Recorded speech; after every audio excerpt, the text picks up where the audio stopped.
excited, very excited to begin this program, moving beyond the scarcity mindset to activating nonprofit thrivability with Sonya Shields, who is the relatively new executive director and president of Cause Effective. And I personally am so happy to work with Sonya and to learn with Sonya. And just in preparing for this training, I have already learned so much in my approach, and really about valuing my work and approaching funders and other people with a sense of empowerment because of having met and worked with Sonya. So thank you so much, Sonya, for what you've already done for the industry and for me. And we look forward to hearing more about you and your training in just a couple of minutes. To move my, okay, it's not moving. I'm gonna try something else. Sorry, technical difficulties. There we go. So this series is our Nonprofit Strength series, which really focuses on reframing perspectives and practices related to nonprofit operations. We had a webinar on the administration and overhead cap, and we had an in-person training on trust-based philanthropy. And I think all of those programs with this one really is about a reframe of how nonprofits interact with stakeholders from a position of power and equity and equality.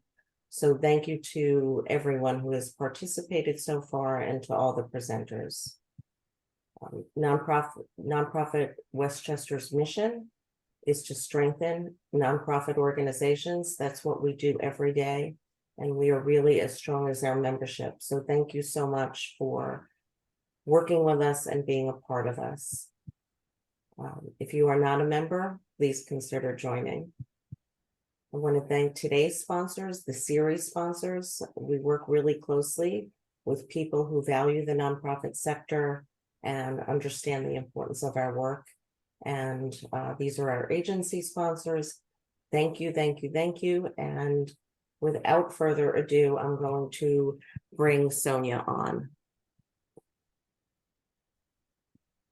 Thank you so much, Jan. Jan and I met at, I never remember the name of that conference. It's so bad. FunCom a couple of years ago, and we just bonded immediately. And so we've done a couple of projects together. I'm really happy to be here. Thankful for your leadership. I enjoyed being in Westchester about a month ago, I guess, at the conference. That was great. We had dinner together. So I know we will be friends for a lifetime. So thank you for your partnership. I'm here with my colleague, Christy, who's going to support me in getting through the PowerPoint today. You could turn to the next slide, Christy. So I've been in this field since I graduated from college in Washington, D.C. I've spent 30 years at the executive level working for a lot of different nonprofits. My career has primarily been in development, communications, and marketing. I held the position of director of development for 5 different national and international organizations. And I was the chief officer for external relations and advancement at Brooklyn Community Services for 7 years. Never really thought about becoming an executive director until about 5 years ago, honestly, because that was just not the trajectory for fundraising professionals. But I believe we've turned that corner because we've been on the front lines of bringing in money, working with boards, being ambassadors for organizations, helping to bring in resources to support programs. And so I think the nonprofit sector is changing that and it's becoming much more open around the fact that development professionals can serve in these positions. I am currently on the Association for Fundraising and Professionals Board for New York City, and I am the secretary of the board of the American LGBTQ Museum as well. Next slide. So Cause Effective has been around for 40 years. We are one of the leading capacity builder organizations in New York City. We have worked with over 7,000 organizations since we were founded. Our primary focus is working with social justice and human rights organizations and providing resources to those that are marginalized. Next slide. We do this work through fundraising, governance, communication, strategic planning. We have a number of programs that are for Black and Brown nonprofit professionals. It's a program called Preparing the Next Generation Initiative. Next slide.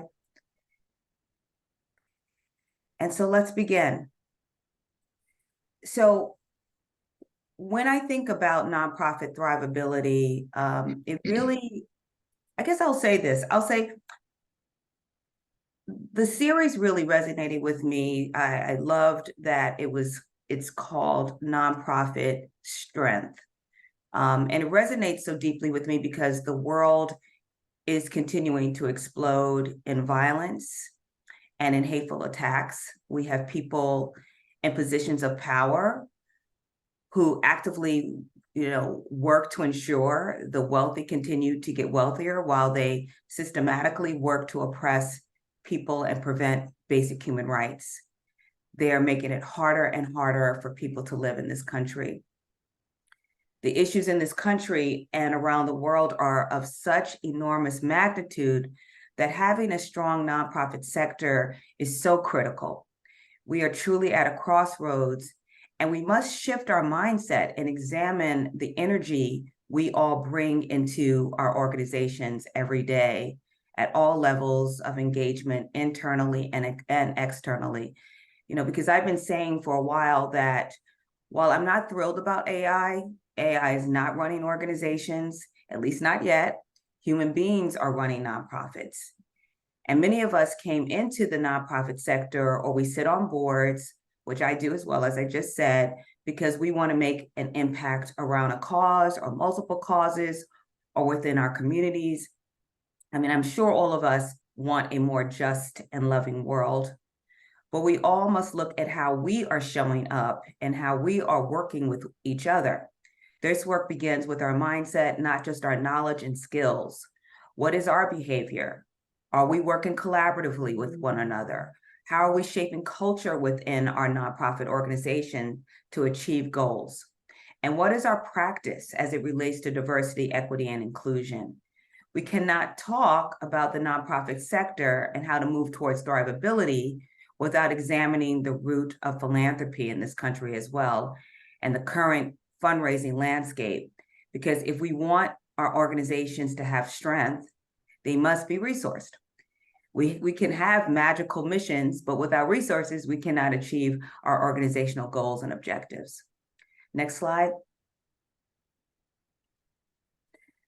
So this is a very brief snapshot of really the history of philanthropy in America. The word philanthropy derives from the ancient Greek phrase philanthropia, meaning to love people. And in the United States, philanthropy emerged from cultural influences, mostly religion. In 1867, the Peabody Education Fund was established by George Peabody after the Civil War for the purpose of promoting education in Southern states, except schools for newly Black freed people. Only 6.5% of its disbursements went to schools for Black students in its early years. In 1905, Charles Ward was the general counsel of the YMCA, and he came up with the first fundraising campaign. The fundraising plan was so effective, the YMCA organizations all around the country began requesting his involvement in their fundraising plans. In 1916, Ward directed an American Red Cross nationwide membership campaign, increasing membership from 22,500 to over 31 million. At the conclusion of the membership drive in 1917, the first American Red Cross nationwide capital campaign raised $123 million. The following year, in 1918, the second nationwide campaign for the Red Cross raised more than $181 million. By the end of the 19th century, organizations started taking a more systematic approach to the work of improving social conditions and adopted management methods that were gaining a following in the business world. Modern grant making was founded on the large-scale donations of a number of individuals and families who made their wealth during the late 19th century and early 20th centuries in steel, oil, railroad, telegraph, and automobile industries, such as Sage, Carnegie, Rockefeller, and Ford. Giving was increased by the 1917 passing of legislation that allowed Americans to take tax deductions for their charitable gifts. Next slide. It's important to point out that those early fundraising campaigns and campaigns even of today are supported by people who contribute what we refer to as small contributions. They are philanthropists. But we talk about philanthropists as wealthy donors, mostly wealthy white men. It's important to change this narrative because from the beginning, the birth of large-scale organized philanthropy was infused with an awareness of racial inequality. Today, we continue to have tensions because of the power imbalance within nonprofit organizations and within philanthropy in general. While perhaps working with good intentions, organized philanthropy's approach to race and race relations was plagued with problems. Philanthropic programs were undertaken within the constraints of segregation and also worked to sustain the existing unjust racist system. And programs aimed at reducing inequality often portrayed biases and prejudices held by foundation staff members themselves, not to mention reinforcing top-down power structures. Next slide. The nonprofit sector plays a crucial role in communities by addressing social needs, direct services, training and opportunities, arts and culture, and addressing larger societal issues around social justice, human rights, environmental issues, health, education, and more. But the constant needs for funding can lead to a mindset where organizations feel a scarcity of financial resources, time, and personnel. The scarcity mindset is often driven by the leadership and can negatively impact the culture of the organization, causing turnover and overall impact the ability to generate funds that the organization needs. Next slide. When you look at the history of philanthropy and fundraising in this country, the very foundation, as I said, was based in inequality. It's based on people who have resources holding the power. They are the gatekeepers and the decision makers, and they support those that are less fortunate. That's been the narrative. And today we continue to have tension because the power imbalance within nonprofit organizations and within philanthropy in general just continues the cycle. So many fundraisers have a fear of those they see as holding the power. They have insecurities around fundraising. They overthink and they lead and manage through a lens of fear, which creates a culture of never having enough. It creates a negative and often demoralizing organizational culture. And for fundraisers of color, this sentiment can be compounded by their experience in the workplace. Perhaps for your entire career, you've witnessed the voices that are heard and listened to, or you've looked around a room and seen few people, perhaps if you're a person of color, you've witnessed the voices that are heard and listened to, or you've looked around the room and seen very few people that look like you. It creates doubt and insecurity and fear, and that's understandable, but it's not where we thrive as individuals or as organizations. So adopting an abundance mindset has to be the way for many people to get ahead. It has to be a shift in how we think. We have to shift from the deficit thinking. We have to become more innovative, which our ability to be innovative has completely hurt organizations from being able to grow and to be able to move forward. People get stuck in a cycle of unworthiness, and there's never enough. If this resonates with you on some level, there's no need to feel a sense of shame for it. It's very much a product of our work environments, but it's important to recognize you have control over your mindset. Working from a nonprofit scarcity mindset produces repetitive negative thoughts, anxiety, and fear of implementing new ideas or innovative strategies that could help you and your organization grow. We must be conscious of whether the energy we bring into spaces brings anxiety and worry for the future or hope and inspiration for your staff in general. To overcome nonprofit scarcity mindset, we must lean into innovation, be flexible, and work to take risks and cultivate trust to unlock the organization's full potential. Next slide. Then there's the issue around addressing the white savior complex. The white savior complex is a requirement as we work. Addressing the white savior complex is a requirement as we work to shift towards more equitable and respectful practices within the nonprofit sector. It is essential to elevate the voices, experiences, and expertise of BIPOC people of color. As we dismantle white savior complex, we embrace community-led development approaches and foster partnerships based on mutual respect and collaboration. Nonprofits must prioritize cultural competency and invest in building deep and respectful relationships with communities they work with. This includes listening, learning, and valuing local knowledge, traditions, and solutions. Efforts should be made to challenge and address power imbalances within the sector.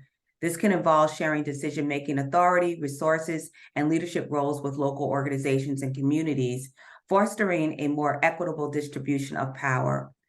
Whose voices are we valuing across our teams? Whose voices are we uplifting from our communities? These are key questions that you must always ask. Just yesterday, I was in a conversation with an organization that needs to diversify their board because the board is not in touch with the community. But as they discussed diversifying the board, several board members brought up concerns that people of color will not be able to raise money or contribute. What that told me immediately is these are board members that have no diversity in their life. They are not interacting with people of color. Next slide, please. An important shift to changing the white savior complex within an organization's culture is reflecting on motivations, assumptions, and biases. This involves ongoing self-critique, learning and unlearning, while actively seeking feedback from community. It requires critically examining how you can truly empower the communities you serve. By recognizing and actively working to dismantle the white savior complex, our nonprofits can foster more inclusive, respectful, and effective approaches to addressing social challenges and promoting sustainable changes. History has shown us the ways in which white people ensured, both through violence and structural approaches, that the majority of wealth and resources stays within white communities. Over time, gatekeeping not only wealth, but access to healthy food, healthcare, and quality education. This has led to many of the missions we work in service of, whether you look at how homelessness, mass incarceration, poverty, hunger, birth mortality rates, childcare, and so on. It disproportionately affects BIPOC communities. BIPOC people do not need saviors. People impacted by systemic issues need partners. The seed of savior requires othering, and othering is not only inequitable, it does not produce sustainable change. One party must stay oppressed in order for the white savior seat to be available. We cannot get attached to our roles as nonprofit professionals and board members from this seat. We must serve our communities, our partners, our clients, participants as our peers, as our partners, and nothing less. Next slide. While many nonprofit organizations have changed their hiring practices, there is still a long way to go. There is still significant work to do in terms of board composition, in terms of supporting BIPOC people in leadership positions. Many development departments within organizations are still white women. There is a long way to go with our organizations to truly unpack what DEI means. What does it truly mean to be anti-racist, to be an anti-racist organization? Do you understand race-based trauma? Are you trauma informed? Do you actively check your decision-making processes? Do you create space for a diverse voice and perspectives? Is your board diverse? When an organization says it believes in diversity, you must think about intersectionality. Intersectionality is the ways in which people are subject to multiple forms of discrimination based on different aspects of their identity. It speaks to the ways in which inequalities. Actually, I'm working on the meeting note right now, so I'll send it out like 20 minutes. And everybody mute themselves, please. We can hear people speaking. Intersectionality speaks to the ways in which inequities like racism and sexism do not exist in isolation. Racism and transphobia, racism, sexism, and queerphobia, and so on.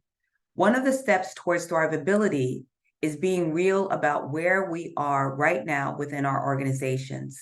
It also means self-reflection, and this isn't a one and done. It's a journey that should be ongoing. Next slide.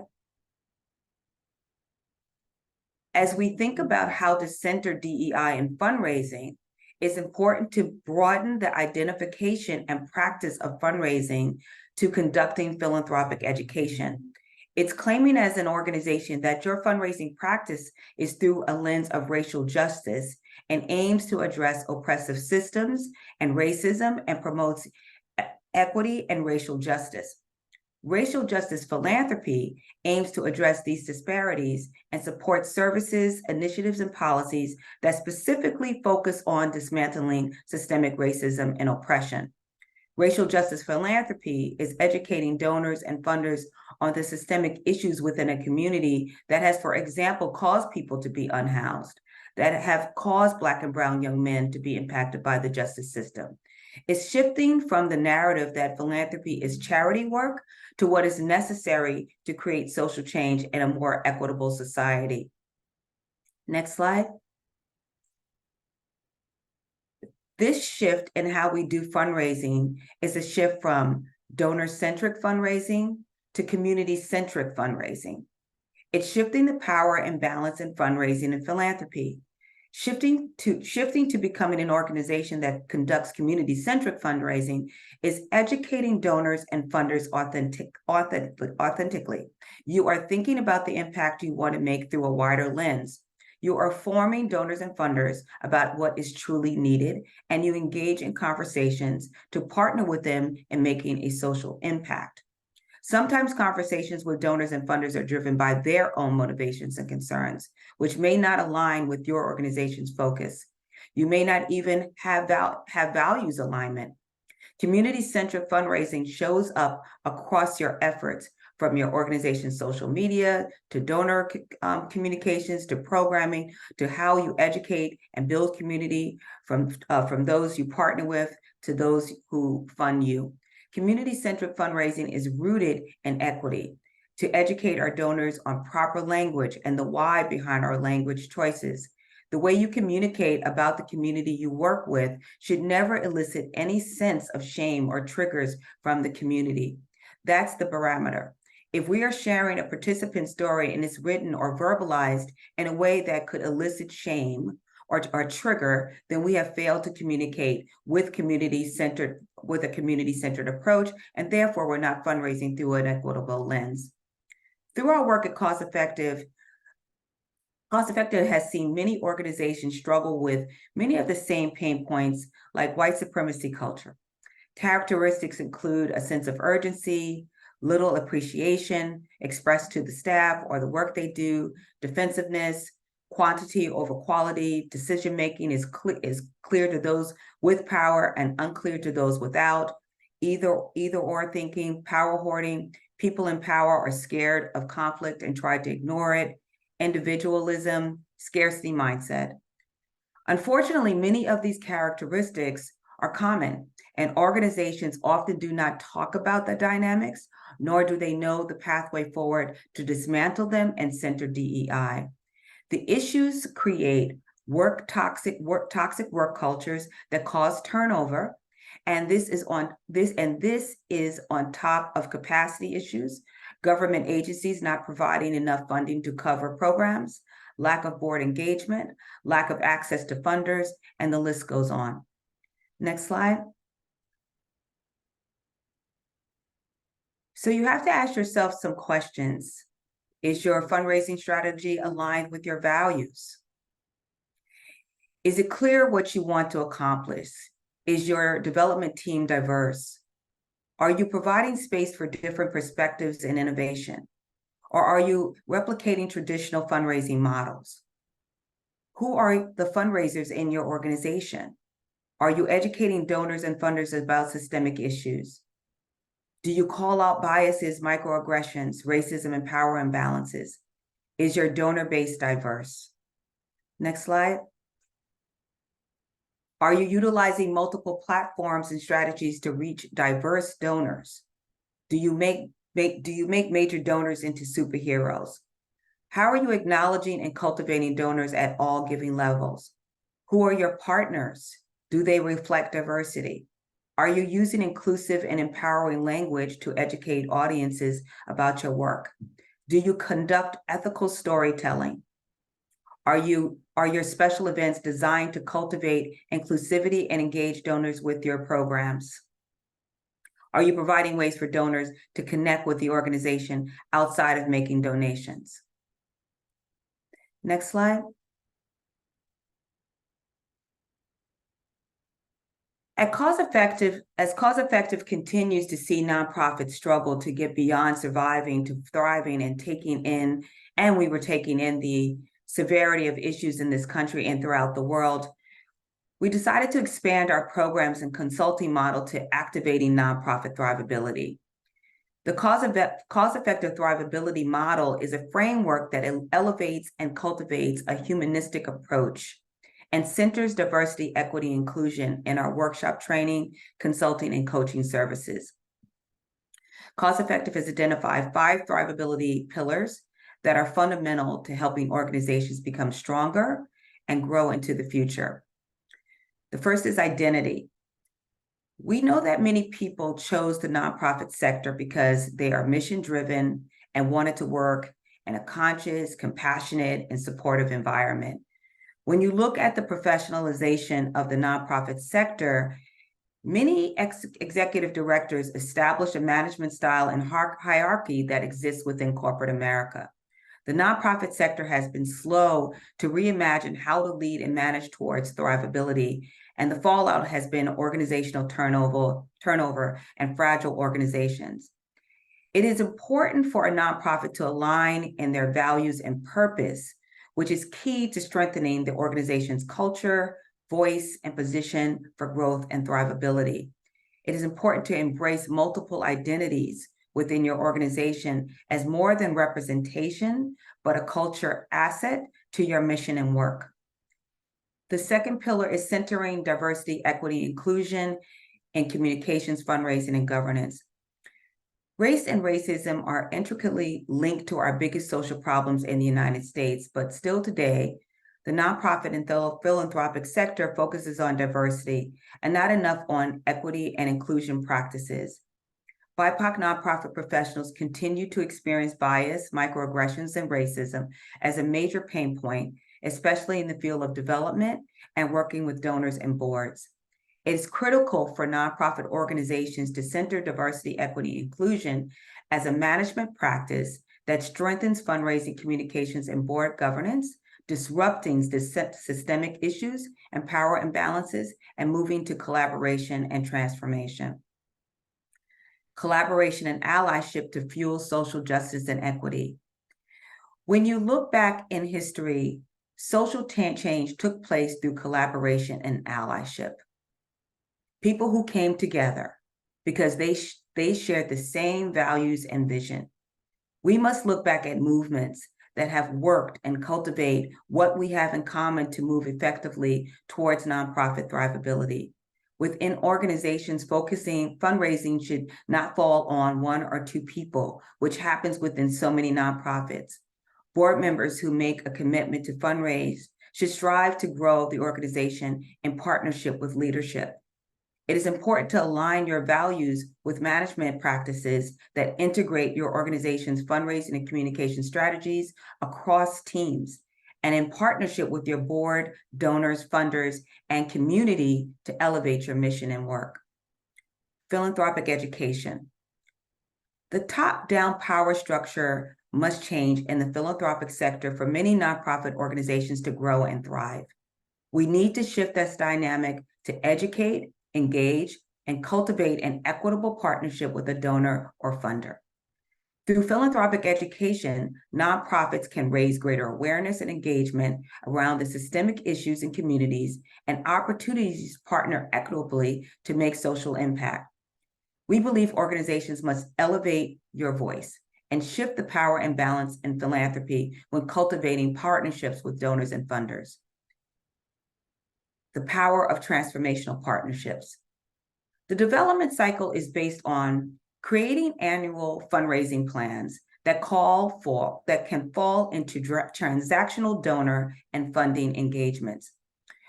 For most nonprofit leaders and development professionals, conducting fundraising means going back to the same donors and funders to ask for renewed support.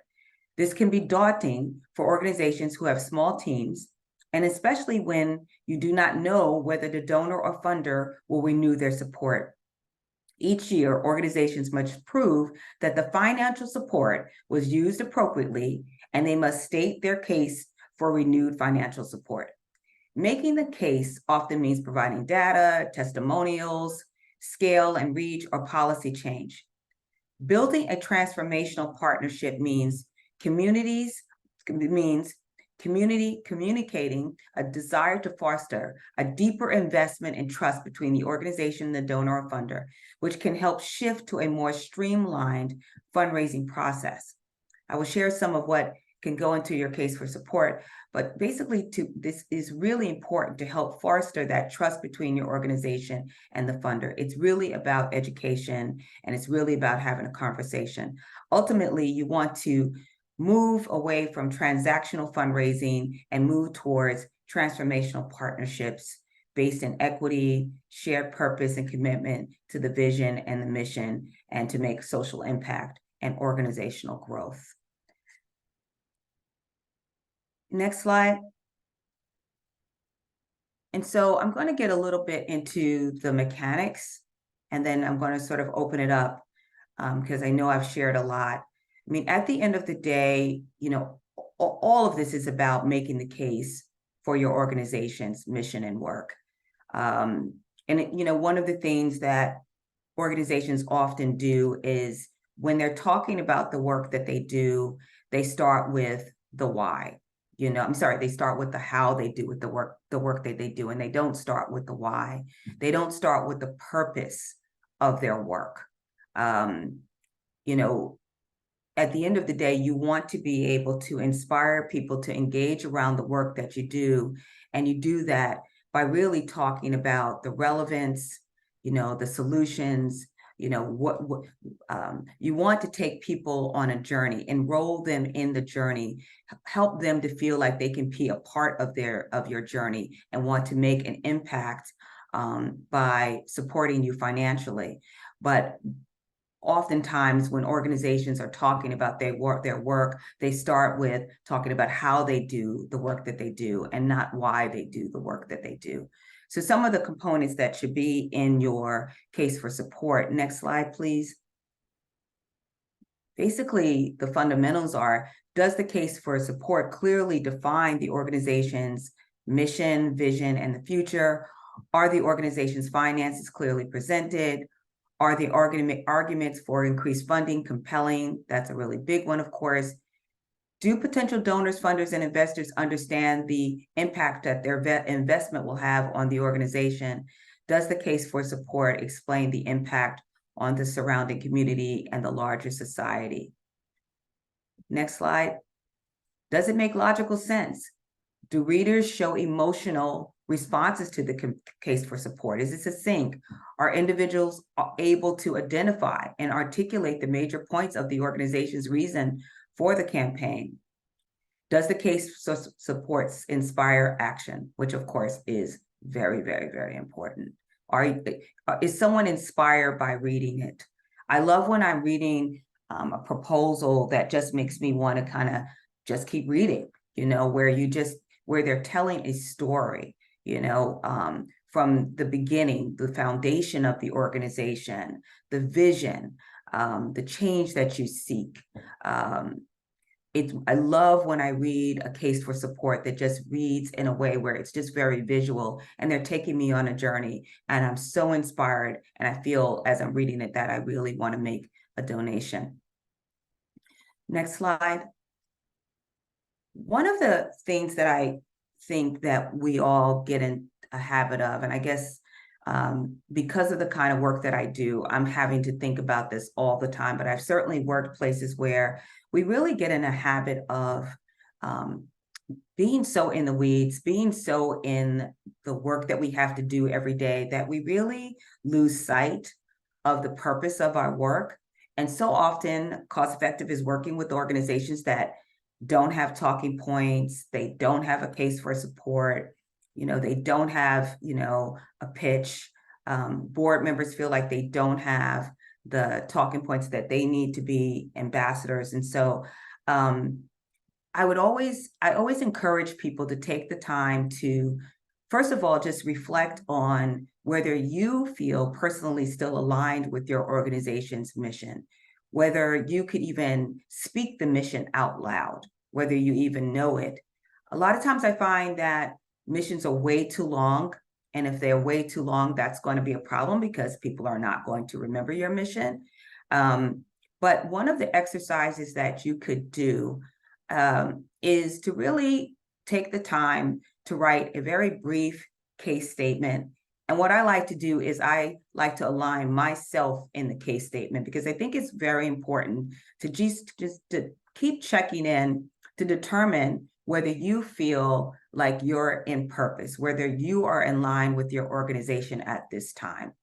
Because the more that you feel centered and aligned and passionate about your organization's mission, the stronger you're going to be as an ambassador and a fundraiser. And so as you're thinking about this exercise to write a brief case statement, is it authentic? Does it reflect values? Does it reflect your values? And most importantly, are your values aligned with the organization's values? Do you even know your organization's values? Is the language that you're using asset-based, which is very important? Is it results-oriented? Is it going to inspire someone to take action, to feel like they want to partner with you in your organization? And definitely, does it articulate your why? So that's a really great way for you to kind of just level set and use that as a framework with your team, because I know that so many of us are just in the weeds every day, and we kind of lose sight with what's so important, which is that, all of us have to be ambassadors for our organization, and you really want to make sure that your team is all speaking from the same voice. Next slide. And so when we're talking about voice, we really need to pay attention to these sort of inequitable communication themes. After the murder of George Floyd and the Black Lives Matter protests that took place around the world, many nonprofit organizations recognize the need to re-examine their values, vision, and mission, along with their overall communication and messaging. This was an important step for so many organizations, because the reality is, from the beginning of the nonprofit fundraising practice, nonprofits have used disempowering language, deficit-based language when referring to the needs of marginalized communities. And ultimately, this has truly impacted how, hold on one second. I've just lost the screen. I'm so sorry. I've just lost the screen. I've lost my notes. Can you hold on one second? I don't know what happened. It just froze. Hold on.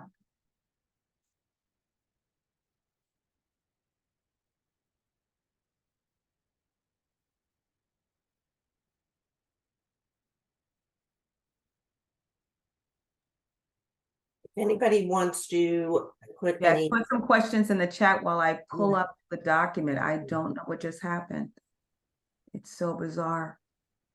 so Maria Doutruche just put a comment in the Okay, got it. comments section. Sonia, I just want to call your attention to Got it. Maria Doutruche's comment. In the comment section, Maria presented on trust-based funding in the last program. And I think sort of reinforces the importance of what you said about the personal alignment. Yes. Yes. Yeah. And so I'll just pause for a second. I can't say it enough that, you know, when I started this conversation about all of us, right? I started the conversation by saying how we all show up in this work. And I think we've lost sight of that to some degree. I think particularly as we have been working, many people in hybrid spaces, some completely virtual, as AI and technologies have really taken over our lives, we have become more and more disconnected. And it's caused a bit of chaos in a lot of organizations. We were already struggling, and now I feel when I'm working with organizations, I feel that tension even more when we're working with groups. And so, centering yourself in your work and your purpose and your alignment, understanding your values as they relate to the values of the organization is really important. And going through that process where values don't just simply live on a website, but they really become values that your organization puts in action and really have a practice in doing that is very important. And those values really begin to shape your messaging. Your values begin to shape how you do your storytelling, your communication strategy. You begin to then look at the language that you're using. If you really make it into an ongoing practice and really unpack language, we know that there's so much pressure, particularly around fundraising, getting out your direct mail letter at the end of the year. We're also deadline driven, but you really have to, go through a process of, slowing yourself down when you are writing copy, whether it's for social media, whether it's for your proposal that has to go to a foundation, your direct mail piece, how are you messaging at your events, how are you messaging when you're talking to donors, funders, all of that. There's been language that was normalized for many, many years. It was just normalized. Poverty porn was normalized. And there are many nonprofit organizations that are still using language like that to raise money. Some of the biggest charities in this country still do it to raise money. So I think that the piece around the ethical storytelling is really just about understanding that the story has to come from the voice of the community. It has to be a story that feels authentic, where you are engaging, for example, with a participant in your program in a way where it's asset-based language, where it's about the person's communicating from their voice of strength and from their voice of the fact that it's not that this person was somehow vulnerable, because no person is vulnerable. That's language that has been used in the sector for a very long time, and we should not be referring to people as vulnerable. It's really about, your organization partnering with someone and providing an opportunity and working together to help that person in whatever way you provide services to overcome whatever obstacles they're facing. But the work, the work is really on that individual. And that's the piece that you should be highlighting. But what happens a lot of times is the focus becomes so much more on the organization and what they did to help that person versus what that person was able to do to help themselves.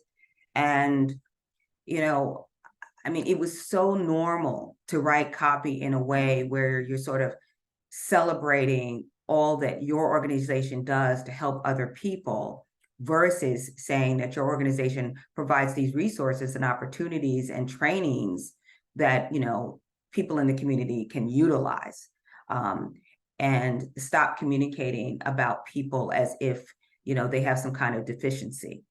And that's been a big part of the problem. You know, you talking about people as if they have a deficiency when they don't.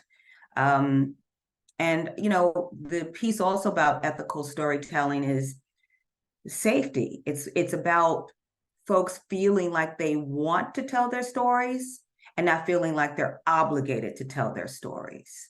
So I've been in situations where some organizations, you know, really, I wouldn't say forced young people in particular to sort of be on camera and to, you know, go on stage and perform and all of those things.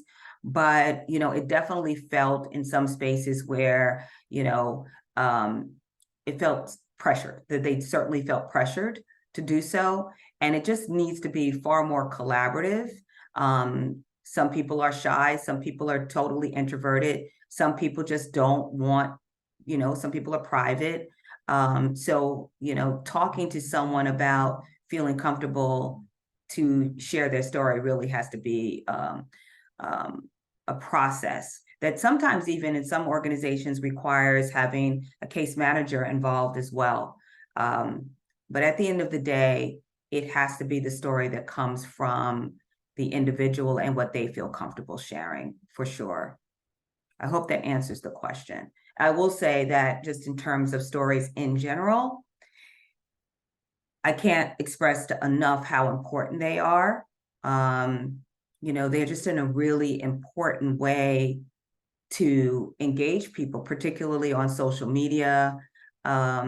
Video content is really important. And actually the next few slides kind of gets into some of those deliverables in terms of fundraising and communications. But, you know, storytelling, you know, fundraising begins with storytelling, you know, at the end of the day, like, you know, no fundraising campaign didn't start with a story. So that's where your head always has to go. It has to go to purpose, your why, you know, what is the impact of your work at this particular time, and how are you engaging people in your work by the stories that you're telling. Sonya, can I ask a quick question? In terms of scarcity versus thrivability, when you're storytelling, how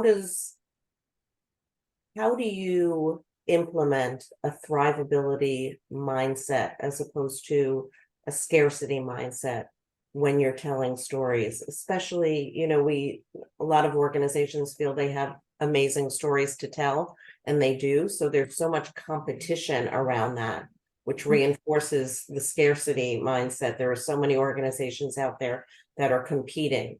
But so with all that, you know, considered, when you're telling your stories, how do you really frame it in terms of your thrivability pillars and changing that narrative in how you tell your story?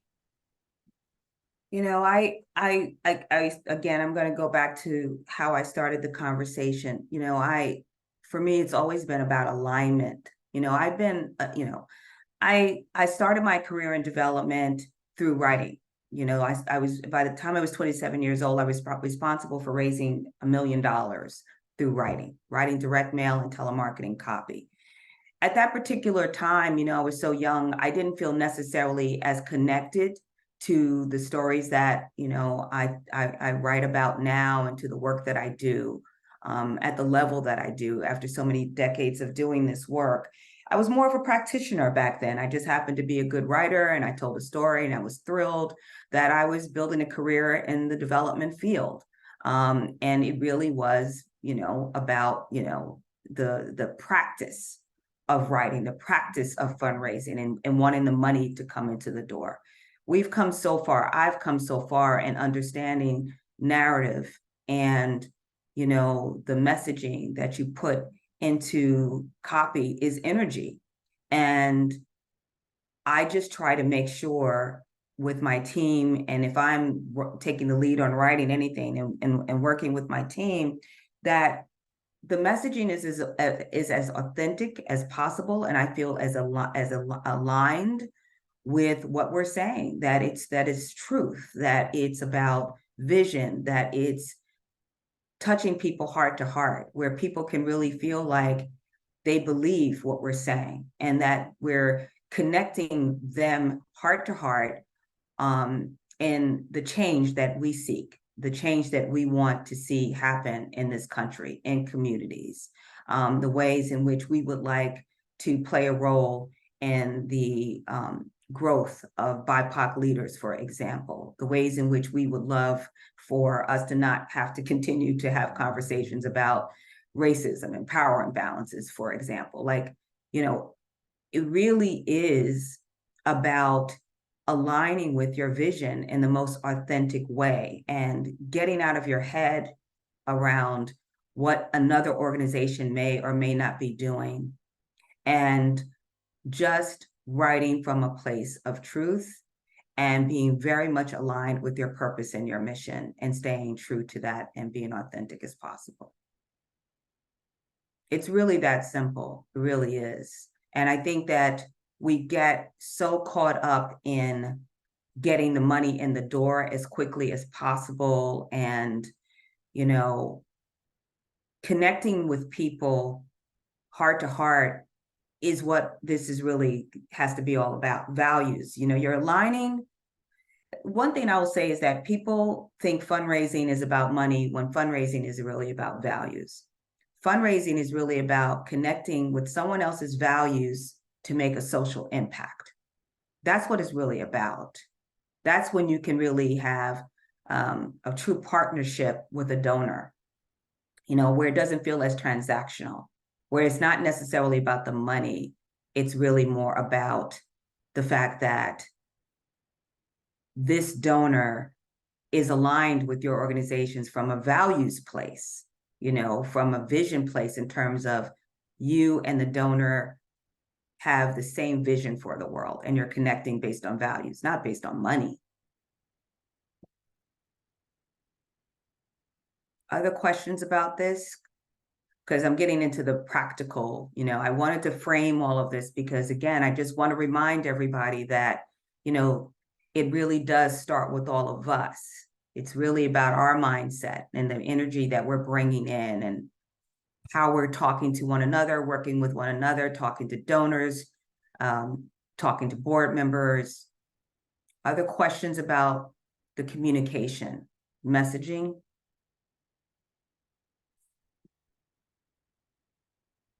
Okay. Next slide. Then when you look at, you know, some of the elements of fundraising and communications, you know, you have to have the basics. And oftentimes I'm talking to groups that don't actually have a narrative. They really don't have a narrative. And a narrative is really that framework, that framing of your organization, you know, like what your organization really truly stands for, what your why your organization exists, you know, which then drills down into a case for support and a boilerplate grant proposal. Quite often, I'm talking to groups that don't have a case for support or a boilerplate grant proposal. And if they do, it's outdated. And it's so important to have those fundamental pieces, which then drills down to talking points for your organization. Most organizations don't have those talking points. And maybe the executive director does, but no one else does. So those pieces are really important to have, as well as some kind of brochure or PowerPoint deck. And then every year, you definitely should have some kind of annual report or impact report. These pieces are just essential. They're essential because if you want to stay top of mind, you know, with donors, with funders, if you want to be able to generate resources, these are pieces that every organization should have, and you have to prioritize these pieces. Any questions about that? And I do recognize there are capacity issues, and I do recognize that a lot of times it's like, what should we focus on first? But like, these are fundamentals. Next slide. And this takes you out more broadly. I just want people to be thinking more broadly. So, you know, everybody, I'm sure your organization's on social media, and there's just a lot of challenges with people around, you know, whether they want to be on social media or not. And, you know, I often find situations where, you know, staff, you know, are not even following their organizations, or if they are following the organizations, the staff is not engaging. A lot of times nonprofits don't really have a strategy for social media. And the main thing about social media is what I was just talking about a few minutes ago, and that is just like, it's engaging people around your voice and your stories. It's not just posting like what you're doing and what you're up to. It's taking people on a journey of your organization. And what social media primarily is about is connecting to people. You know, it's about really engagement. So if you're sharing an upcoming event, for example, but you don't write any narrative around why that event is important to you, the impact of that, you know, of you know, like why you're so thrilled to have this event, who's going to be in the room, if you're honoring somebody, why you're so excited to honor this person. You know, you have to basically be thinking about like, how are you truly engaging with each person? And you don't want to make assumptions that people actually know about your organization. I always tell people, every single post that you put up, you need to put that post up with and think as if no one knows anything about your organization, as if every post you're introducing someone to your organization for the first time. Because every time you post, it's an opportunity to engage a new person. So, you know, and there's so many different ways to leverage, you know, whether it's storytelling of folks that are part of your programs, community members, leveraging your board, introducing people to your board members, your volunteers, to your staff. It's also a place where you can actually have a voice as a thought leader around bigger issues of today. But it's definitely important to have visuals and video content, because we know that visuals and video content is what's going to pull people in. And again, I know that there's so many people that feel like social media is not that important. You know, I don't even want to really, you know, why do we even have to focus on it? Because it's here, and it's a major way in which we communicate in this world. And it's a way in which you can reach so many more people that you would never, ever be able to reach.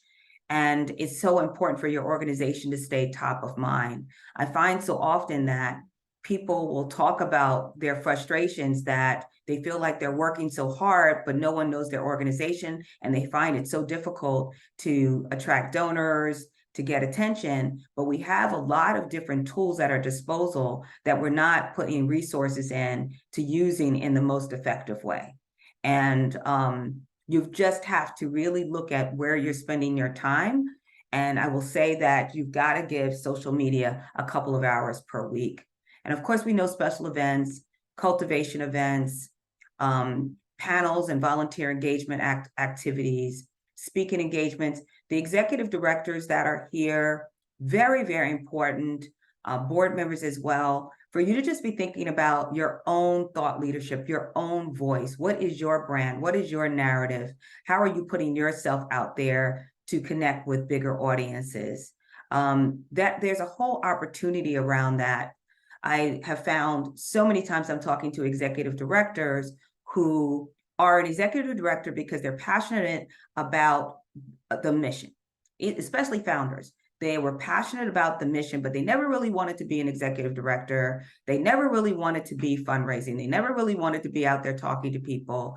And that's just a very sort of difficult situation to navigate, because you are the spokesperson for the organization.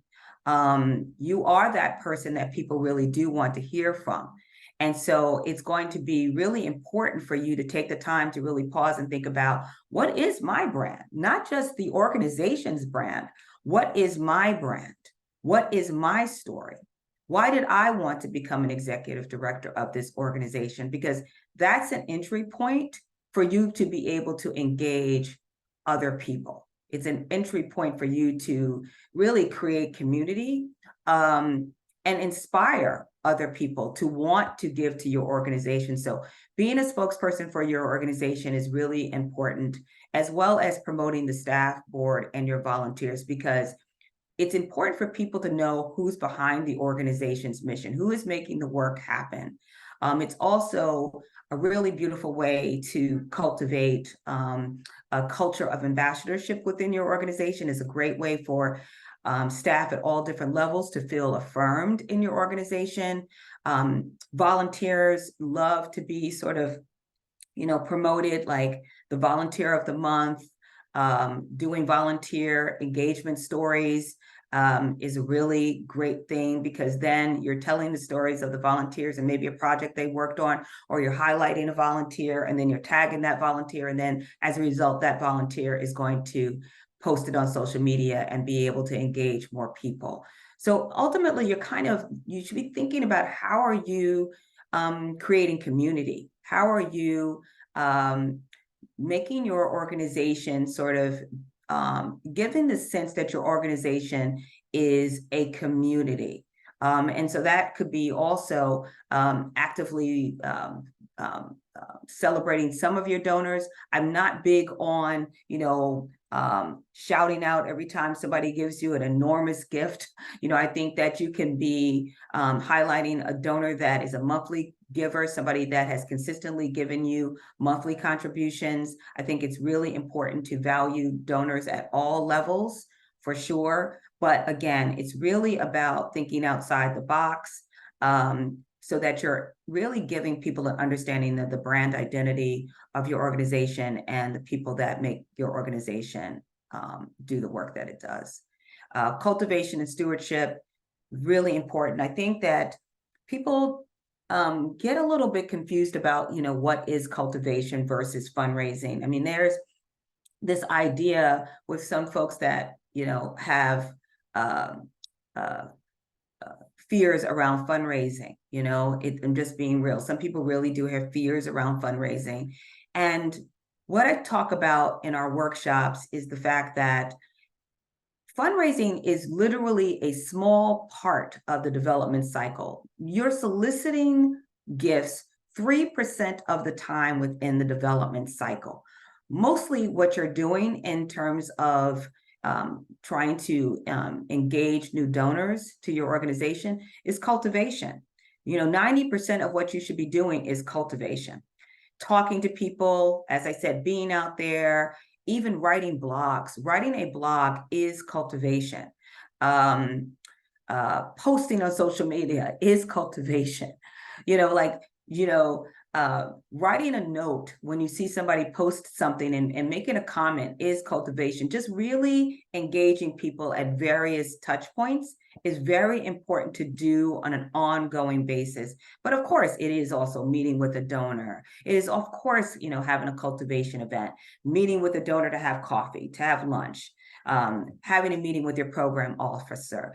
All of those pieces are really important, but I think that folks don't realize that just staying top of mind, just making sure that you're out there, that you're posting on social media is cultivation, because you're keeping people aware of your organization and the work that you do. You're staying top of mind. But all of the other things, sending thank you notes, obviously, acknowledging your donors, figuring out equitable ways to make your donors feel good. And I say equitable because, again, I think that in our philanthropic practices, we've gone a bit overboard throughout the years in terms of how we acknowledge donors, and especially corporations. And it has to be far more balanced. And when we're thinking about it, how we're acknowledging people, because we have to acknowledge those people that $100 for some people was a stretched gift. For those people that give you $100, that was a big gift for them. So just recognizing donors at all levels is really important. And of course, making sure that your website is up to date is really important as well. Next slide. And then, creating a culture of ambassadorship. We've said culture of philanthropy, culture of fundraising. At Cost Effective, we talk about a culture of ambassadorship. It really is something that I will admit is not easy. There are folks that come into your organization as program people, and they just, they want to focus on the programs. But like, if you're a program person, you really are an ambassador of your organization, because a lot of times you're dealing with community members. So what it really means is it goes back to having a sense of what the organization's narrative, voice is. That means having talking points, being able to talk about the programs, being able to understand what the giving levels are, making sure that everyone has,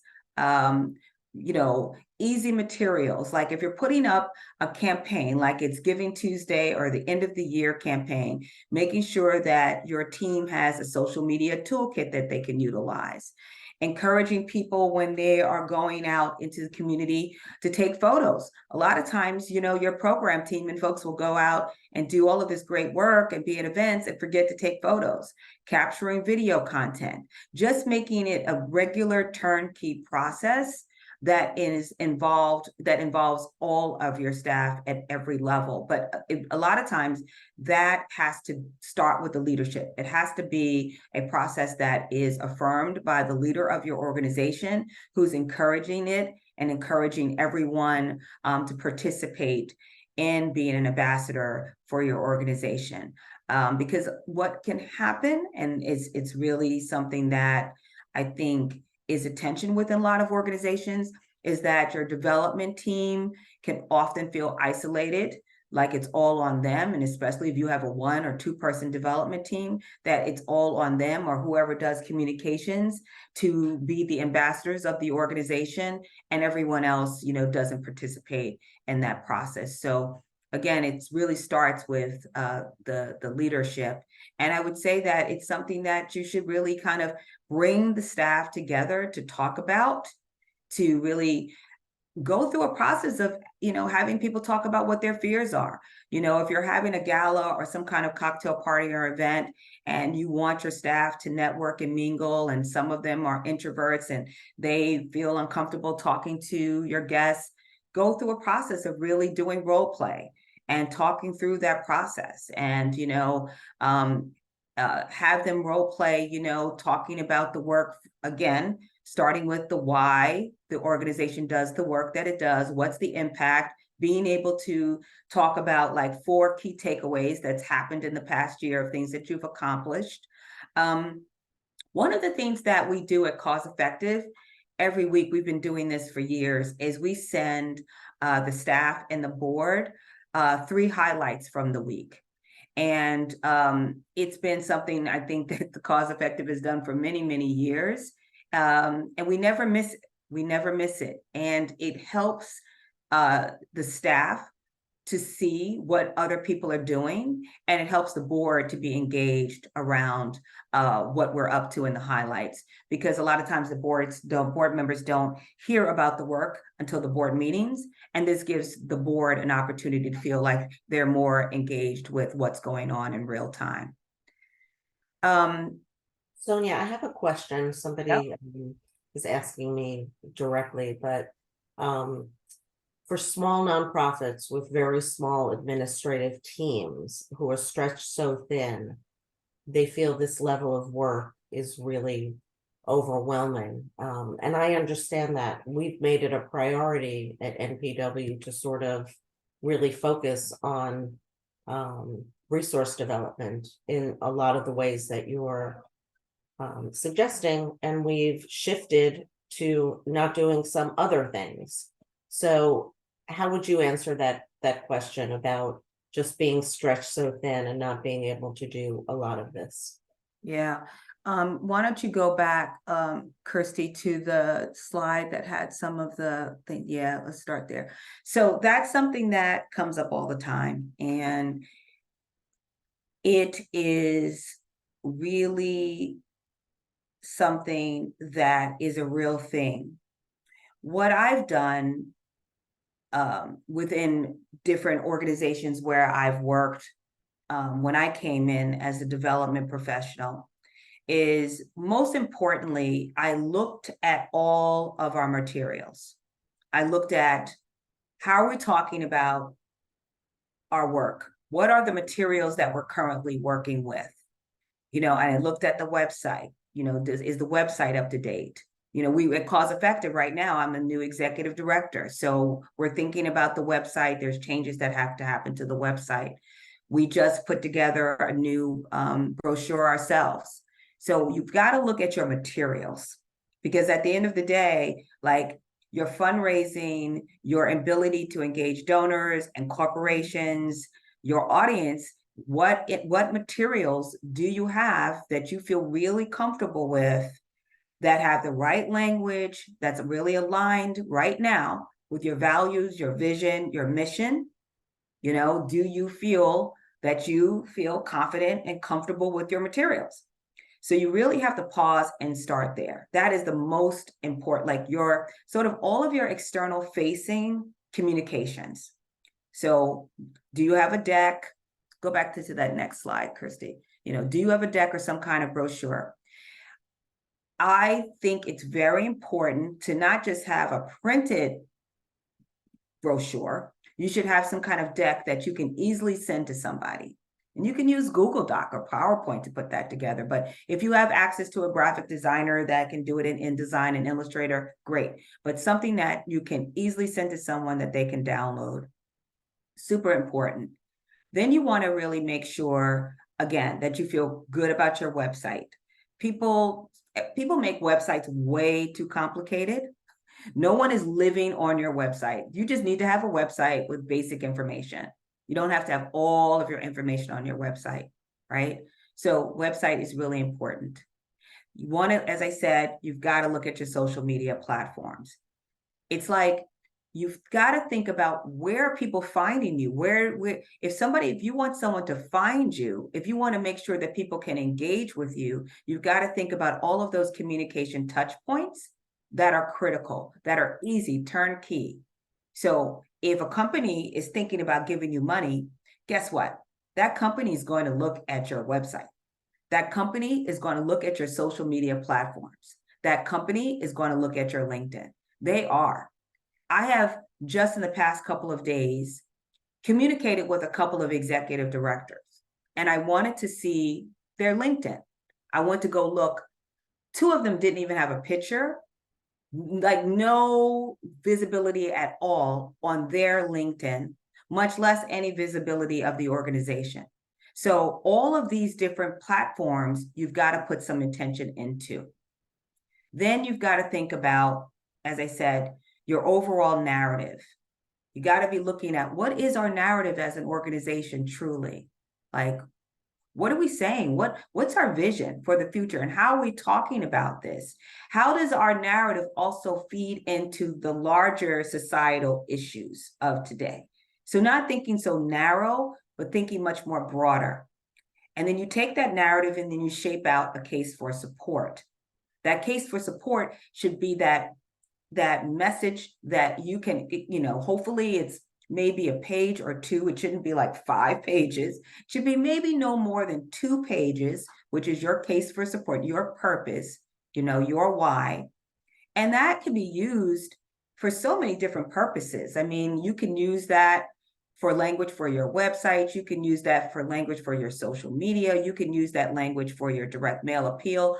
Once you have that foundation of language, then you can use it in so many different ways. What happens is so many organizations don't have a narrative, don't have a case for support. And then you're constantly feeling like you're trying to pull some language from this grant proposal, pulling some language from another grant proposal, and it just becomes disjointed, right? Instead of pausing to really make sure that you all feel really good about your narrative and your case for support. And especially aligning that with your values, right? Aligning it with everything that I started off talking about in terms of equitable messaging, not using disempowering language, right?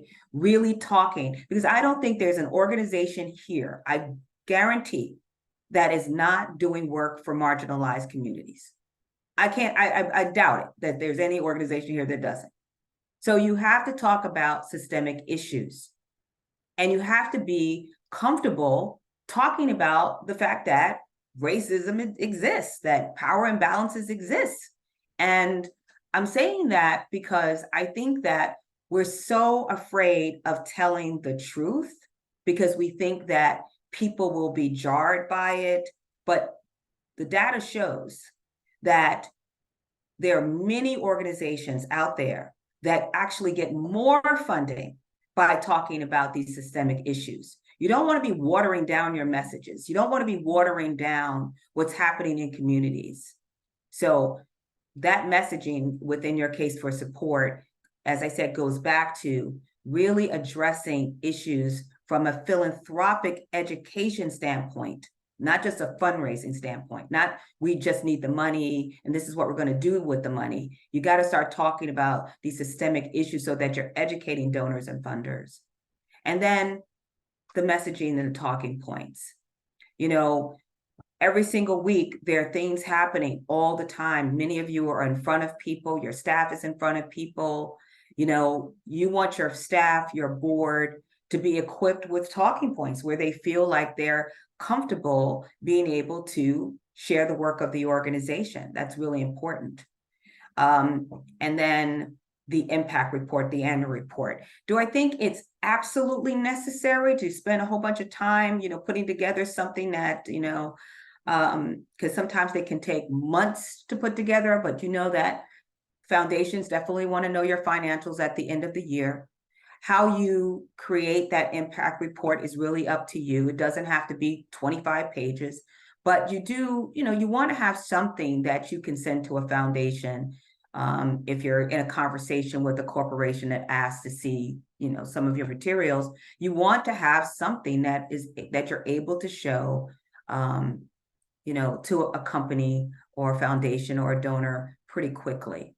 That's going to be really important. So it can be very overwhelming for sure, because you're trying to figure out, sort of what do you touch first, but you really got to think about these sort of fundamentals. You have to sort of have the foundation of all of these communication pieces in order to be able to do the cultivation, the outreach, the fundraising, and all of the things. So without these pieces, then you're going to feel even more overwhelmed because you don't have the foundation that you need to really put your work out there and to amplify your work.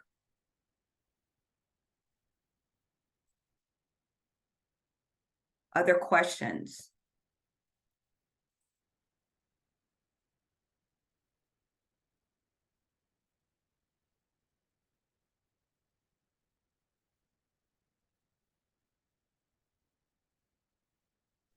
There is, Can you share more steps on moving from transactional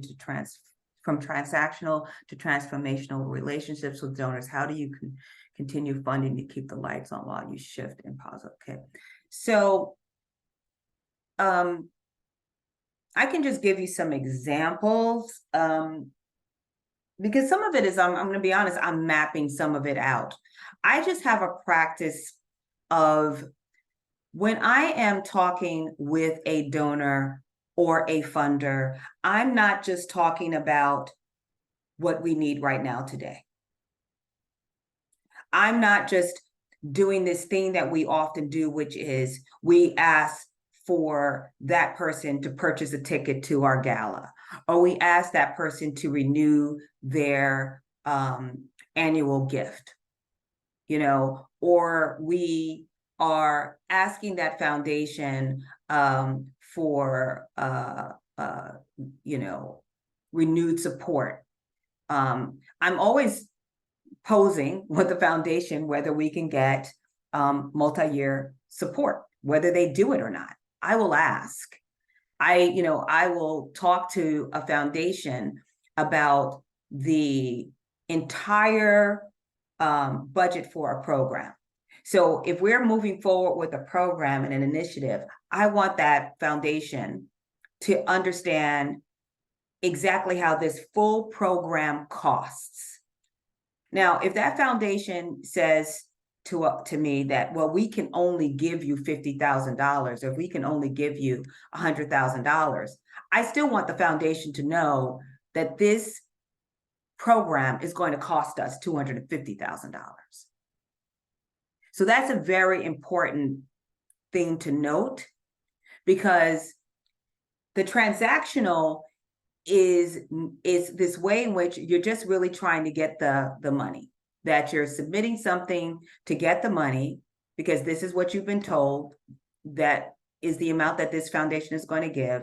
And so you submit a proposal for that amount, and you're not really educating the foundation, the program officer, on the breadth of the work and the cost of the work.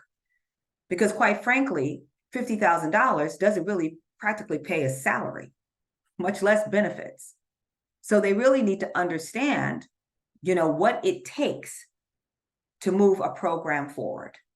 So that's one thing. It takes a little bit more work, but that's where philanthropic education comes into play. And that's providing sort of the pathway to move from the transactional to the transformational. Another example is in fundraising for galas and events. I used to do a lot of events when I was at Brooklyn Community Services. We had a huge gala every single year. And the executive director that I worked with at the time, I used to always go back and forth with her about being transactional. And she was just like, we just need the money. We just need the money. And I just was like, it was just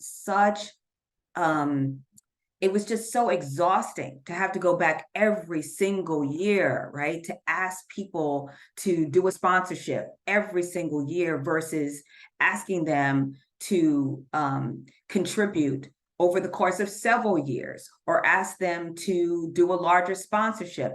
Or there was this tension around, well, if the donor gives to the gala, then they may not give at year end. So I would have a conversation about the fact that we still need your year end gift, and we also need your sponsorship for the gala. But the scarcity mindset piece that happens a lot of times is that a lot of times, if you have a gala and you have a major fundraising appeal every year that brings in a significant amount of income, a lot of times organizations become very concerned that, your donors won't give to both. But I will go into conversations to really talk to them about giving to both, about the need for support for both, and that these are two different buckets of revenue streams. But at the end of the day, we need general operating support. And I'll talk to them also about general operating support.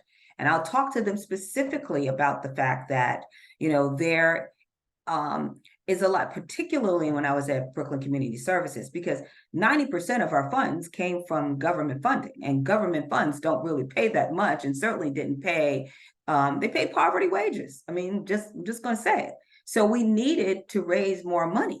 So I would have those conversations with donors and funders and corporations about the fact that, we needed to raise more money to cover administrative costs and to be able to run our programs, because we were not getting that much money from our government contracts to really do the kind of work that we wanted to do. And especially when people are talking to, when you hear the word transformation, like what kind of transformational impact did you make? And they want you to have the ability to reach so many donors, so many participants, so many clients in 1 year. But when you look at the math is not mathing. They're not giving you enough money to make that kind of transformational impact in 1 year.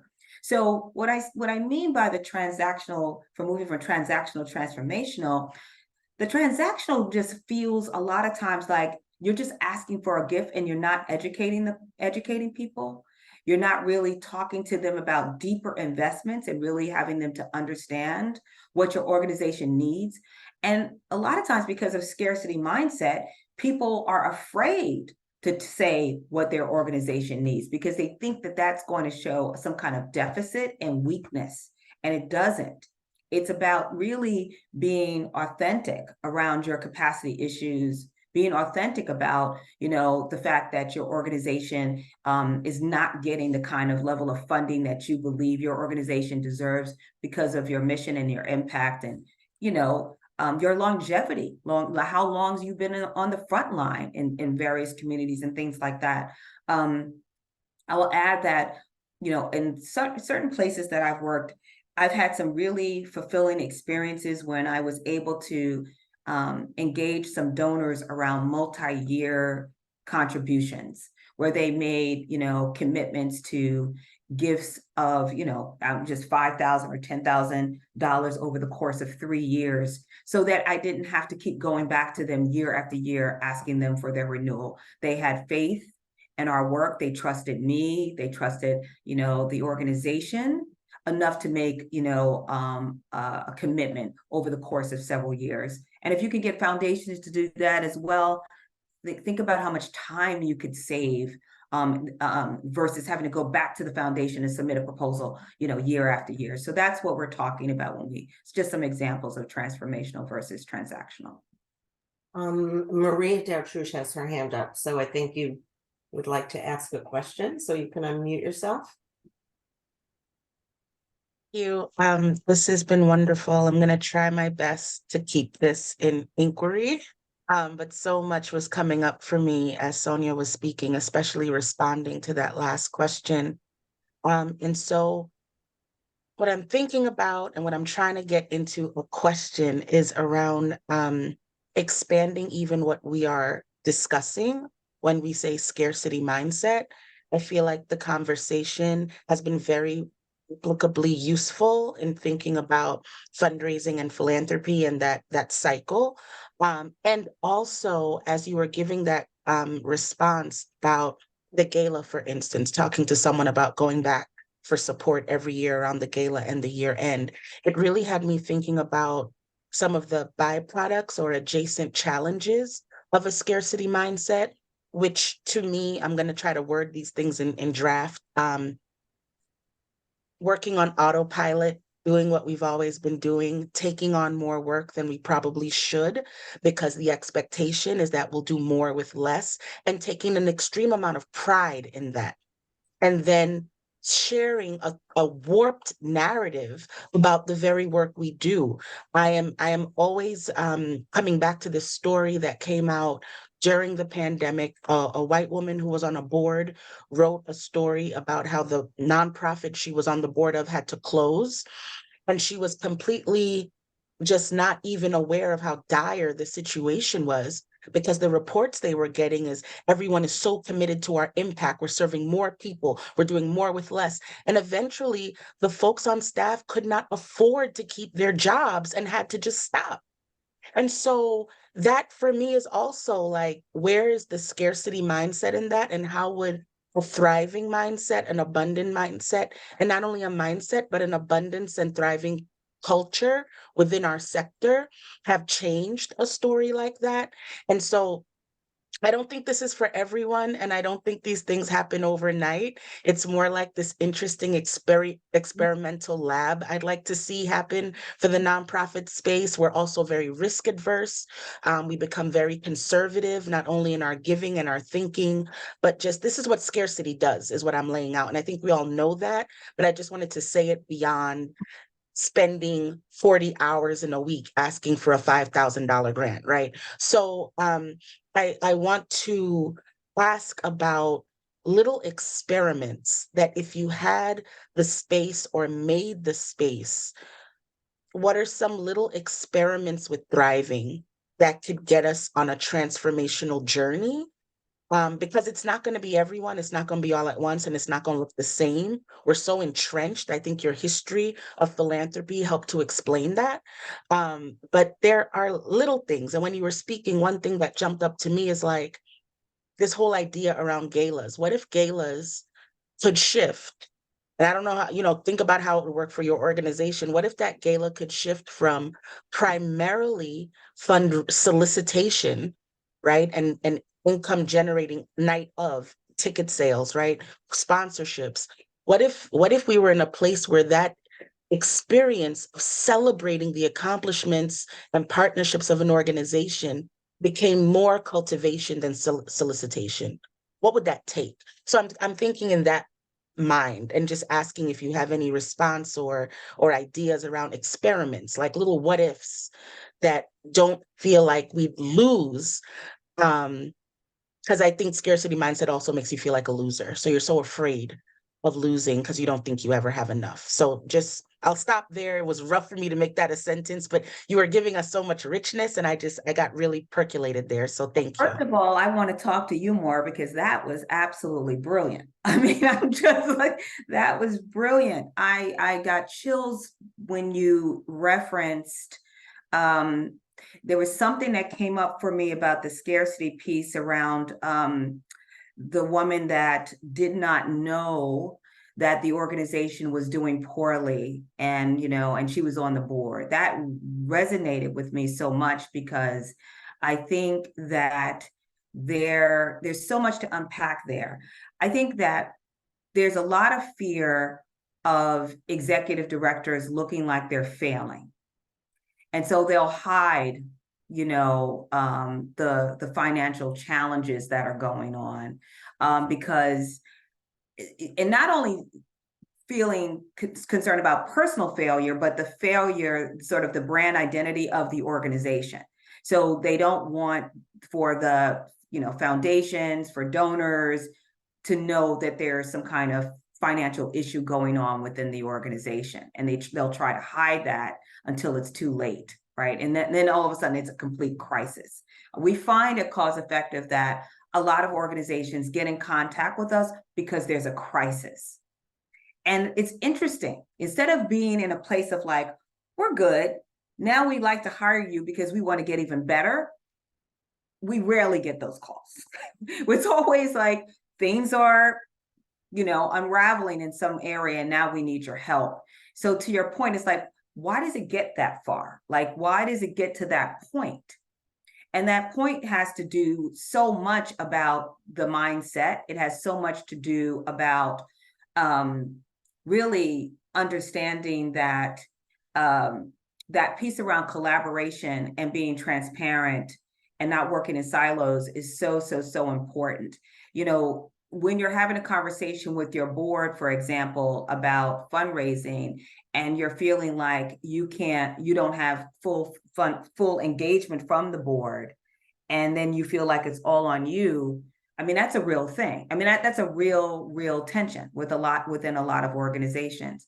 There's also a real tension around, again, like being comfortable with talking about your work through a different lens. And that lens has to be a lens of really telling the truth about what your needs are. And if you're a Black leader, Black or brown leader in particular, you have to tell the truth about the fact that you're not getting the funding, or you're not getting the answered phone calls, or you're not getting the meetings. Like, you have to be able to feel comfortable with telling the truth about your experience and what's going on in your organization, and not trying to hide it. I also think that there's a thing where people try to hide from the staff what's going on in terms of finances as well, because if you say that there's any kind of cash flow issues, any kind of financial struggles, that the staff will start looking for another job. They'll start looking, and then you're left with even more of a fragile infrastructure. So to me, this is just something for me that it's just, when you talked about like, well, what are some of those things that you can do? I mean, I just kind of put things in practice. I feel that it's so important to put yourself in situations to be uncomfortable. You have to be uncomfortable with being uncomfortable. So you have to have uncomfortable conversations in order to grow, in order for your organization to grow. That's just the truth. So some of the things that I do is I am very transparent as a leader about our financial situation with our team at Cause Effective. I am very transparent with the board about our financial situation. I think that one of the mistakes that sometimes leaders make is they definitely try to hide things, and you need to be as communicative as possible with your board and to let them know what's going on. Because, it's important to be in a partnership with them, You're not looking for support, you're looking for partners. So I would just say that the transparency and the open communication and just being as authentic as I could possibly be in conversations is a big part of how I navigate and what I coach people to do. And I think the piece around the nonprofit scarcity mindset is that, I would not have been able to be a successful fundraiser all of these years if I had a nonprofit scarcity mindset. If my mindset was a deficit mindset, I wouldn't have been able to make it. It's very difficult to be in a fundraising position over the long term and be successful and have a deficit mindset. And I think that if you're an executive director that feels that, you struggle really, truly with having an abundance mindset, that's definitely something that you're going to have to work on, because as I said, when we started off, that it feeds into the entire culture of the organization. If you have a deficit mindset, then you're probably going to be trying to hide things from people. That's definitely probably going to be your way, and that's going to hurt you in the long run. But I have to say that for me, working in spaces where there was a culture of scarcity, it never worked for me. It just, because I'm a visionary person. I'm very much about strategy and growth. I have a growth mindset. It just never worked for me. That usually was a place I just did not stay there very long. I just didn't. And there was something else you said, Maria, about something that you said that resonated around, and nonprofits are notorious for this. I call it like victim identity. So there's scarcity mindset, and then there's also victim identity, where it's sort of like, as you said, we'll do more for less and act like that's supposed to be celebrated. That has a lot to do with it, this sort of victim identity. And it comes from this way in which not understanding our own worth, as individuals and as organizations. So a big part of how I approach a lot of conversations with donors and funders is like, I come in pretty confident. I come in knowing that the programs that we're doing are really amazing and transformational. And I want them to be a part of it. I want you to partner in transformation. It's not charity work, right? It's not, like I started off, it's not about charity work. This is not savior. This is not top down. This is about a partnership, because you say that you share the same values that we do. You have the same vision for the world. You want to see a world that's, that's based in social change and equity, right? We're aligned in that way. How can we partner together? So that piece around, as you said, just doing more for less, that has to do with not really understanding our worth as nonprofit professionals, as people that really actually work extremely hard and should get paid our worth as well. And I think that that's another piece around pay equity that I'm just like, I really want to dismantle this notion that nonprofit professionals should not get paid that much, because we are some of the hardest working people in this country. Think about it. Most of the people are doing like 5 different jobs. I'll just tell you real quick. I was in a cohort program, a DEI cohort program a couple of months ago. I was the only nonprofit professional there, other than 2 people that were in higher education working for really big universities. And the rest of the folks that were there were all people who worked in corporations. And it was 16 of us for a week from 8 to 5 o'clock. Every single person was on screen and paying attention the entire time. Why? Because they have the privilege to do so. They're not trying to multitask 50 things at the same time like most nonprofit professionals. And it was so interesting to see this. They were just as calm and relaxed from 8 o'clock to 5 o'clock every day. And I was like, how? And then it occurred to me, oh, these are corporate folks. Kate, you have your hand up. Just to build on that, for the 34 people left on this call, how many people have been doing their emails and making phone calls and texting staffers and doing other stuff right now? So Exactly. That's a great point to make. Thank you so much, Sonya. Yeah. Very interesting to experience that, because cause effect of a lot of the work that we do, we're doing it virtually, and it's very intensive programming sometimes. And I can tell, that people are present, but they're also like, somebody's needing something from them. They, like somebody put it, they have teams, they have resources. Any other questions?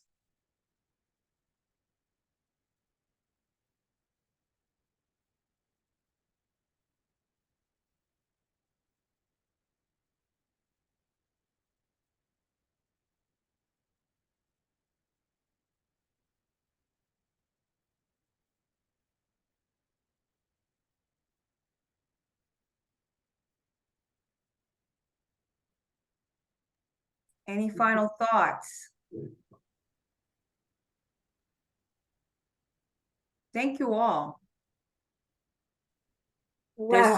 There's so much more to share. I really didn't know if I was going to be able to get through it all time, but I really managed the time more than I thought that I would, because it's so much more I could have gotten into. So it would be great to, stay connected in some way. Jan, we should think about that, because we could have it be sort of much more of a working session. So, but I Yeah. just want to try to frame this as much as I could. I hope that everybody was able to make some shifts, because that's what I said. It starts with you. So mind shifts is what's so important. How we all are showing up every day, the energy we bring. So I do want to say, Sonya, you never disappoint. You always come through with so much more and so many important takeaways. I really, really appreciate you. My dream is to have you and Maria Dartrouche together for an in-person program. So I'm so happy that you two had the chance to interact through That was this. brilliant. That was brilliant what you said, Maria. I really think we need to unpack that for sure. I really just want us to, and this is a lot of the work that we're doing at Cause Effective right now. We're taking Thrivability and we're making it into a curriculum, and that's what's happening right now. So just so everybody knows, we're going to make this into a practice that nonprofits can bring into their work, to really strengthen the infrastructure and to really be able to amplify the work that you do and engage more diverse audiences and everything. I've been thinking about these tensions for a very long time, for years, and we touch so many organizations every single year, and it's the same points. All the organizations, it doesn't matter if the organization has a $500,000 budget, 5 million, 15 million, we see so many of the same threads of issues, and we need to have a better practice of how we're working, for sure. And so I think that question that you brought up is just brilliant, because we really have to, particularly for grassroots organizations, shift this way of thinking to understand that we are worthy. We are all worthy. This is some of the most important work that goes on. Like, we can't rely on government to fix these issues. They're not going to. It really is about nonprofits having the resources to be able to address the issues that are going on in this world. And I hate when I'm seeing people leaving the sector. We've had a lot of turnover in the past couple of years, and we need to just start to have more solutions to address these pain points. And I think what you've so aptly pointed out is it's how we come to the table. We come to the table confidently, self-respecting, with an understanding of the importance of what we do, and not shying away from really making the case for support. And I'm telling you, it just happened to me this So week. what happened? Tell us real quick what happened to you. What happened? You were so excited. A potential sponsor was basically trying to barter services with me, saying, we'll do this, and this for you, and this is worth $10,000, so we'll be a $10,000 supporter. And I just very naturally said, no. I said, no, I need cash to run my organization, and whatever programming you do for us has a benefit to you. You're out there as an expert in the community, you get exposure, that's what we do. And they said, okay, we'll have a follow-up conversation. So, and Jeanette said, how did you feel in that moment when you said it? I felt so good. I felt so empowered, and you were in my head. And so it was great. I do want to say something, Sonya, again, that you brought up, and this is sort of a bit of my mantra too. Government does not pay us 100 cents on the dollar for services that they are mandated to deliver by law. I'm not talking about services that if we're we want something for innovation or whatever, but the government is by law, by the New York State Constitution, has to provide certain services. And they contract with us to do it because we do it better. They've said that.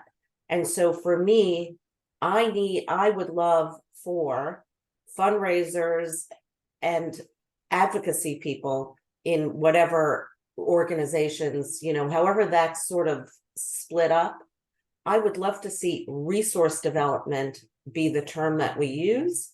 And I would love for advocates and fundraisers to come together and understand their intersecting roles, because we should not be asking foundations, corporations, or individuals for money that the government by law has to provide to us. We all need to come together and engage our donors and say, you should be with us on this advocacy with our government partners to tell them to pay up, pay 100 cents on the dollar. We can't do that service unless you pay us.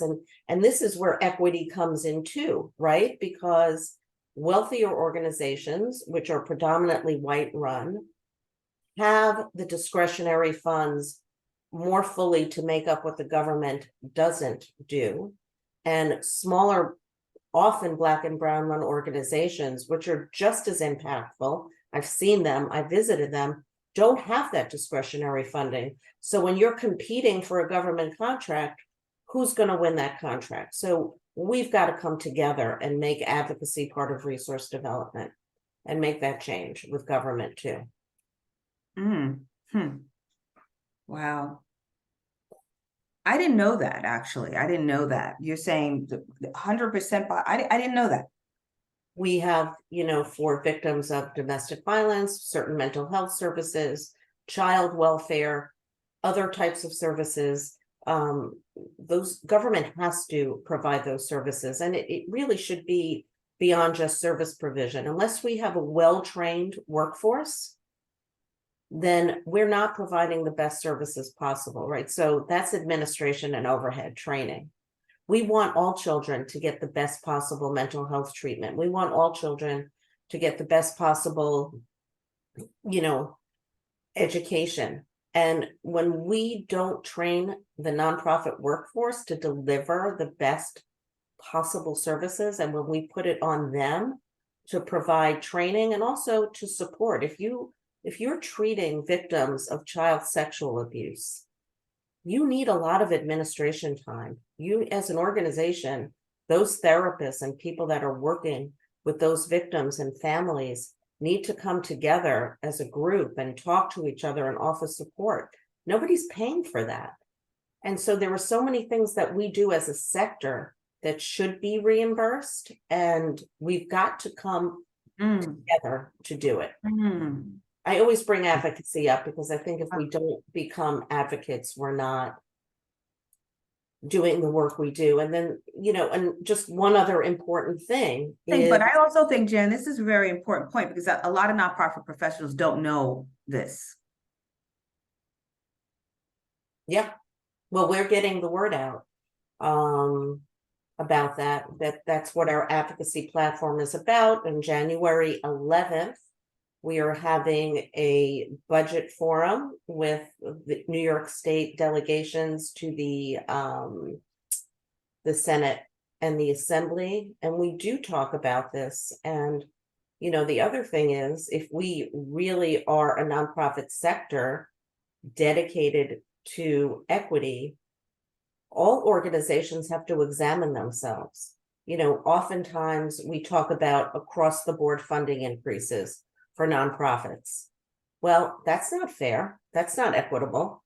If Black and brown organizations have been systemically underfunded, then how does having a 5% across the board funding increase for all nonprofits, how does that advocacy make sense? That's not a racially just advocacy point. That's not an anti-racist approach.